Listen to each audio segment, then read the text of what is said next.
Assalamualaikum warahmatullahi wabarakatuh. Perkenalkan, saya Penny Sastrawati, asal dari Kabupaten Musirawas. Saat ini Penny sedang bersekolah di Universitas Sriwijaya, Fakultas Keguruan dan Ilmu Pendidikan, Program Studi Pendidikan Masyarakat. Untuk kali ini, Penny diamanahkan kepada dosen teori motivasi dan persuasi untuk menyampaikan sebuah tugas terkait dengan teknik persuasi itu sendiri.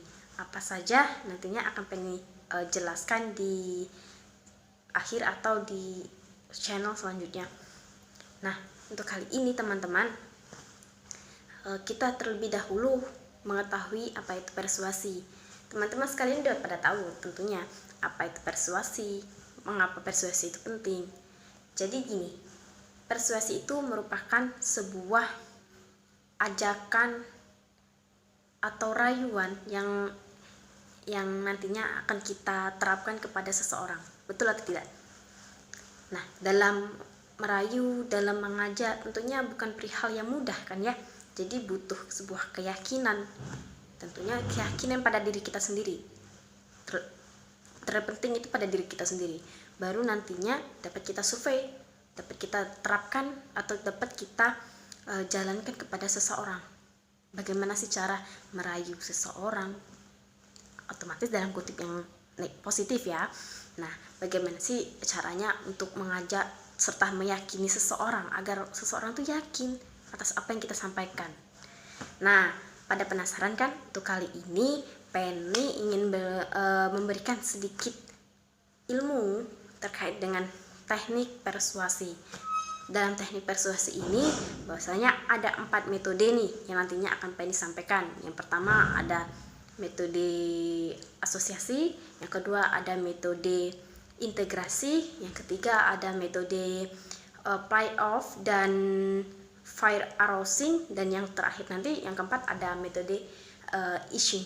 Nah, dari keempat metode itu sendiri nantinya Penny akan memberikan sebuah gambaran terkait apa yang sedang terjadi.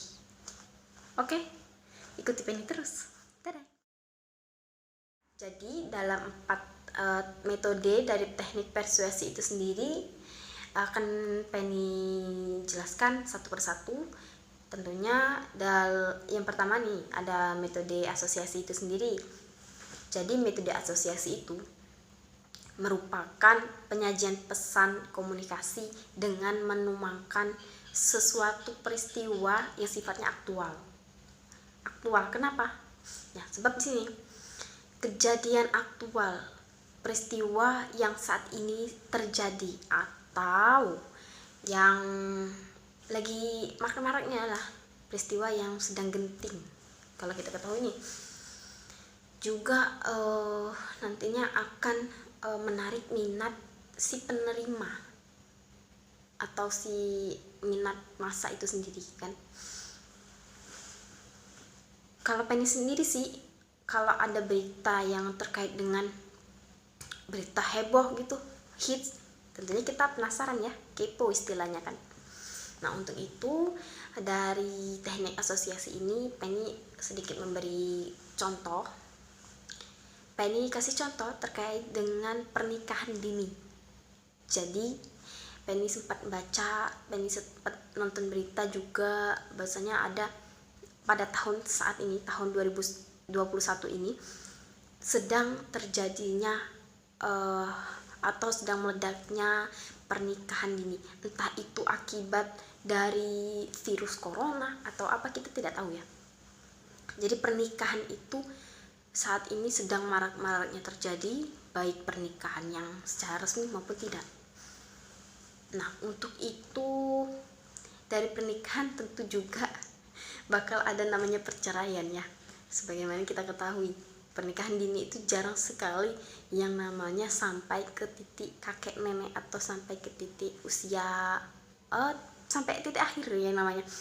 Pernikahan dini itu sebuah perihal yang kalau bagi Penny itu kesalahan. Mengapa Penny sebut kesalahan? Ya, yang namanya pernikahan dini kan ya, kita ketahui dulu itu namanya nikah dini tentu belum ada yang namanya kesiapannya matang. Itu fatalnya, kesiapannya matang tuh belum ada. Dan juga apabila dalam merespon atau ada sebuah konflik kecil-kecilan, itu nanti akan besar dalam rumah tangga itu sendiri. Mengapa di sini antara pihak wanita dan juga pihak laki-laki itu belum memiliki pemikiran cukup luas, cukup matang untuk dapat mengatasi perihal-perihal seperti itu. Jadi ya itu fatalnya nanti akan berakibat perceraian, terus menerus terjadinya konflik antar rumah tangga. Itu kan sangat disayangkan untuk kita sebagai generasi muda juga. Pengen miris banget gitu dengerin pernikahan dini, dikit-dikit pernikahan dini kan ya. Nah untuk itu selain pemikirannya matang, selain kesiapan untuk menempuh menghadapi masa-masa yang akan datang tuh, masa-masa yang akan datang tuh jauh lebih sulit dibandingkan yang kita bayangkan. Saat ini kita dilanda virus corona. Dari sistem mata pencarian perekonomian juga sulit kan ya.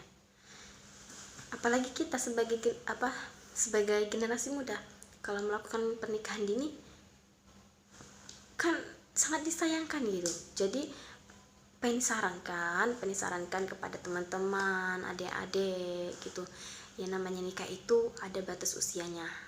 Artinya kalau di bawah usia 20 tahun itu sangat disayangkan untuk menikah dini. Kita antisipasi, sabar dulu, yang namanya jodoh nanti akan ada di masa yang akan datang gitu.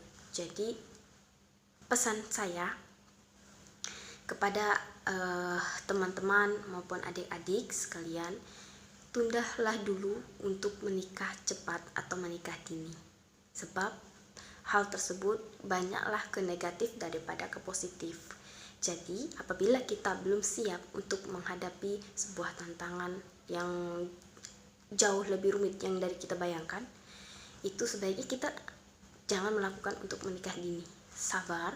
Jadi dengan sabarnya kita untuk menunda pernikahan itu dapat menjadikan kita generasi muda yang lebih memiliki imajinasi yang berkembang. Jadi skill kita itu dibutuhkan gitu. Kalau banyak dari kita yang cepat nikah, siapa yang nantinya akan menggantikan pejabat-pejabat dan juga penerus-penerus ke depannya, kalau kita saja sudah menikah dari sejak kecil gitu kan. Jadi itu penting, kita generasi muda harus siap menjalankan amanah terhadap bangsa kita dulu, baru nantinya kita melampaui atau kita beranjak ke jalan yang lebih panjang lagi atau ke jalan kepernikahan. Jadi itu tugas kita ke negara, kebangsaan, itu yang terpenting terlebih dahulu. Untuk bangsa kita yang saat ini sedang dilanda atau sedang banyak sekali konflik-konflik yang sedang berada, mereka butuh kita sebagai generasi muda. Untuk itu pesan saya, tunda dulu pernikahan dini atau pernikahan yang belum cukup usia. Mungkin itu saja dari metode asosiasi. Oke teman-teman, kita lanjut ya. Kemarin kita udah bahas nih tentang metode asosiasi. Nah kali ini kita bahas tentang metode integrasi. Apa sih metode integrasi itu sendiri? Nah di sini metode integrasi merupakan kemampuan menyatukan diri dengan komunikan. Artinya di sini menyatukan secara komunikatif, yang mana kita itu dapat merasakan rasa penanggungan, rasa senasib, rasa kebersamaan yang secara tidak langsung kita rasakan dengan apa yang komunikan rasakan gitu. Nah di sini Penny ingin sedikit berbagi cerita atau terkait dengan contoh dari metode integrasi ini sendiri. Nah jadi Penny itu pernah ada teman, bahwasanya teman Penny itu ingin sekali mengenyam yang namanya pendidikan tinggi, namun dengan berbagai faktor, dari baik faktor pendorong, motivasi dari orang tua itu dia tidak ada, orang tua itu tidak menyetujui. juga terkait dengan faktor ekonomi, itu juga tidak memadai untuk dia dapat melanjutkan ke jenjang lebih tinggi.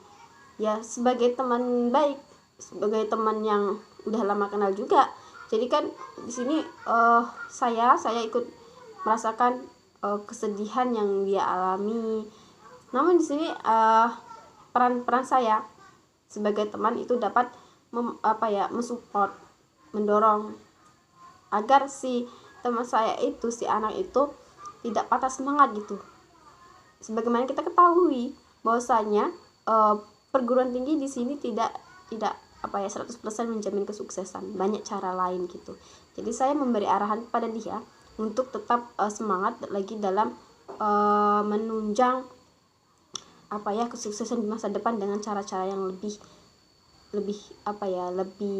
ia dapat jalani gitu, nggak hanya mengenyam pendidikan gitu. Mungkin itu saja terkait dengan metode integrasi, yang mana kita itu sebelum memberikan memberikan arahan, memberikan motivasi, memberikan dorongan, itu kita harus merasakan dulu pahit, pedih, senangnya si komunikan itu rasa. Jadi kan kalau kita tahu titik permasalahan seperti ini, kita juga akan cepat tanggap gitu dalam memberikan masukan gitu. Nah, mungkin itu saja terkait dengan metode integrasi yang dapat. Terkait dengan metode nomor 3, ada metode play off dan fear arousing, yang mana metode ini merupakan sebuah kegiatan yang mempengaruhi seseorang dengan istilah mengiming-imingkan sebuah kebahagiaan, sebuah kesenangan, atau malah sebaliknya, yaitu menggambarkan sebuah kejadian yang buruk apabila itu terus dijalani gitu. Nah, di sini dapat saya contohkan dengan pengalaman saya sebelumnya. Pernah kan teman-teman mendengar mitos pada mandi malam hari atau mandi di larut malam gitu. Nah, di sini kan biasanya teman-teman mengira itu mitos, bahwasanya mandi di malam hari itu dapat menyebabkan penyakit inilah itulah. Itu merupakan sebuah mitos kan ya. Nah, namun di sini kalau sering saya tanya-tanya ke teman juga gitu, apa sih yang kalian rasa ketika kalian sering sekali mandi malam gitu. Nah, jadi di sini saya dapat menyimpulkan dari beberapa pendapat dari teman-teman, betul itu teman-teman, bahwasanya mandi malam hari itu merupakan salah satu penyebab kenapa kita itu sering sekali jatuh sakit gitu. Itu merupakan salah satu gangguan dari faktor metabolisme kita. Kalau teman-teman nggak percaya itu silakan dicoba. Rutinlah mandi malam, itu nanti daya tahan tubuh kita itu akan menurun gitu. Secara tidak langsung itu tuh sering kita rasakan gitu. Namun kita tuh tidak sadar bahwasanya itu kebiasaan daripada kita mandi malam gitu. Mandi malam itu seketika kita merasakan jatuh sakit, itu akan berdampak pada salah satunya, kita bercontoh dengan hidung yang hidungnya tuh sering meler gitu. Mohon maaf, itu agak kasar sedikit gitu. Nah, itu kan kalau kalian pikir itu hanya flu biasa ya, namun itu merupakan salah satu faktor dari teman-teman mandi malam gitu. Kalau teman-teman tidak percaya, silakan konsultasi gitu. Bahwasanya banyak sekali faktor-faktor akibat dari mandi malam ini. Jadi untuk teman-teman yang sering sekali mandi malam, Penny harapkan untuk segera berhenti, sebab mandi malam itu selain merusak kesehatan juga dapat merusak pola pikir kita itu kayak down gitu.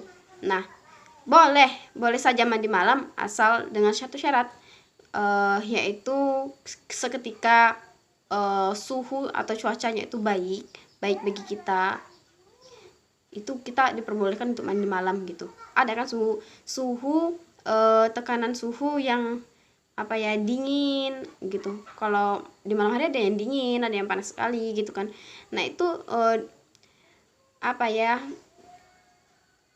teman-teman tuh harus menghindari hal-hal seperti itu gitu.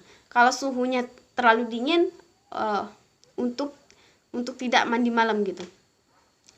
Begitu juga sebaliknya, apabila suhu pada malam itu terasa panas sekali atau geras sekali, janganlah mandi malam gitu. Jadi diperbolehkan mandi malam apabila tekanan suhu itu tuh baik gitu, mencakup suhu-suhu yang sedang gitu, yang dapat tidak merusak tekanan daya tahan kita itu seakan-akan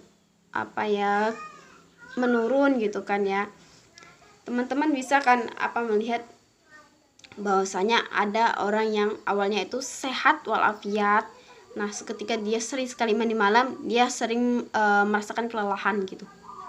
Sering merasakan kelelahan, sering kalau mikir itu sering lama sekali. Nah, itu kalau banyak diberikan informasi, itu salah satunya ada kebiasaan dia sering mandi malam gitu. Penny nggak nakut-nakutin, itu fakta terjadi. Penny juga pernah mengalami hal seperti itu saat saya rutin mandi malam. Daya tahan tubuh saya itu sering sekali lemah. Artinya itu salah satu penyebab faktor mandi malam yang bersifat negatif. Nah, untuk disarankan kepada teman-teman sekalian, apabila sering sekali mandi di malam hari dengan semisal banyak kegiatan, cukup mandi pakai air panas aja gitu, biar tidak terlalu menekankan pada kesehatan kita gitu kan. Sehat jasmani, rohani itu kan teman-teman juga inginkan gitu. Jadi itu saja pesan dari saya untuk tidak selalu atau tidak terus-menerus melakukan kegiatan mandi di malam hari. Itu merupakan salah satu faktor kebiasaan buruk yang harus kita lawan bersama-sama. Mungkin itu saja dari saya terkait dengan metode play-off dan fair arousing. Oke, kita bahas terkait dengan metode yang terakhir, ada metode easing, yang mana metode ini merupakan sebuah metode yang mengindahkan sesuatu. Artinya agar si komunikan itu tertarik dengan apa yang si persuasi itu sampaikan. Nah, di sini saya sebagai salah satu mahasiswa Universitas Sriwijaya yang berada di Indralaya, dan teman-teman juga mungkin ada yang dari Universitas Sriwijaya yang ada di Bukit, di Kota Palembang. Nah, kita harus tahu terlebih dahulu apa keistimewaan yang ada di daerah kita itu, daerah Kota Palembang, daerah yang sangat kita cintai. Artinya sebelum kita cinta terhadap kebudayaan-kebudayaan yang ada di luar sana, kita harus cinta terlebih dahulu terhadap kebudayaan atau keunikan-keunikan yang ada di Kota Palembang, yang mana Kota Palembang ini merupakan tempat di mana kita dibesarkan. Artinya kita harus tahu dan kita harus melestarikan itu. Nah, di sini terdapat beberapa keunikan yang dapat saya survei. Itu ada salah satunya Museum Bala Putra Dewa. Teman-teman pernah tidak yang namanya berkunjung ke Museum Bala Putra Dewa? Nah, apabila teman-teman belum pernah untuk datang atau untuk melihat atau survei secara langsung, teman-teman boleh cari lokasi terkait dengan di mana Museum Bala Putra Dewa itu tempatnya di mana. Teman-teman boleh main ke sana sebagaimana bentuk dari cinta kita terhadap museum-museum yang ada di Kota Palembang. Itu luas hektar, museumnya itu 2,3 hektar. Jadi sangat indah sekali apabila teman-teman main ke sana untuk survei gimana museum itu berdirinya sejak kapan, indahkah bentuknya. teman-teman boleh datang ke sana secara langsung. Nah, yang kedua ada Taman Purbakala Kerajaan Sriwijaya. Nah, taman ini terletak di Sungai Musi dan Sungai Ogan dan juga perbatasan di Sungai Keramasan. Nah, artinya taman ini cakupannya luas juga, nggak kalah luasnya dari Museum Balaputra Dewa itu sendiri. Nah, menariknya ini pada taman ini memiliki 2 lantai, artinya lantai dasar, lantai bawah itu sebagai kantor, sedangkan lantai yang di atas itu sebagai gedung pameran. Jadi sangat indah sekali. Cobain datang ke Taman Purbakala Kerajaan Sriwijaya. Yang ngakunya anak Sriwijaya silakan hadir ke taman tersebut atau jalan-jalan istilahnya ya. Nah, sedangkan untuk Museum Sultan Mahmud Badarudin II, nah itu sendiri merupakan salah satu tempat di mana museum tercinta kita. Nah, gitu. Letaknya itu ada di pinggir Sungai Musi dekat Ampera. Yang sering main ke Ampera, coba dikunjungi juga yang namanya Museum Sultan Mahmud Badarudin II. Mungkin banyak sekali museum-museum atau tempat-tempat unik yang ada di kota Palembang selain yang saya sebutkan tadi. Silahkan teman-teman yang berasal dari tanah kelahiran kota Palembang dan lain sebagainya, cintai dulu apa yang ada di tempat kita tinggal sebelum kita mencintai daerah-daerah atau kebudayaan orang lain gitu ya. Mungkin itu saja terkait dengan teknik persuasi yang mencakup dari 4 metode, dari metode asosiasi, metode integrasi, metode play off dan fair arousing dan metode ishing tadi. Apabila teman-teman sekalian dapat mencerna dari apa yang saya sampaikan, terima kasih banyak. Dan apabila banyak sekali kekurangan yang saya sampaikan, saya mohon maaf, dan kepada Allah saya mohon ampun. Billahi taufiq wal hidayah. Wassalamualaikum warahmatullahi wabarakatuh. Bye bye, sampai jumpa.